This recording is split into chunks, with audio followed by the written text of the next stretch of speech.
今天买了一些长辣椒，我们来分享一款特别好吃的开胃小菜。长辣椒洗干净了之后呢，我们这样子给它对半切开，然后把里面的籽去掉。如果怕辣手呢，可以戴一个手套来操作。处理好了之后呢，我们把它摊开，晒干表面的水分。再来洗一些花生米，洗好也摊开晾干水分。今天太阳很大，我晒了2个小时就已经晒干表面的水分啦。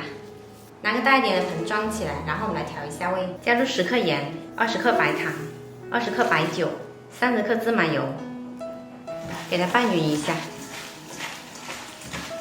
接着再加入晒干的花生米，再次拌匀。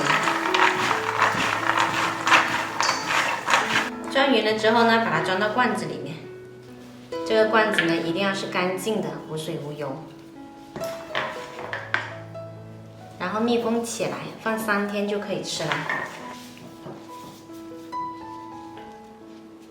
现在天气比较热呢，我们最好把它放到冰箱去冷藏。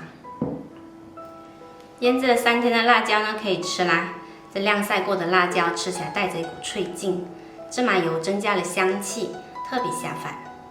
喜欢的朋友可以试一下哦。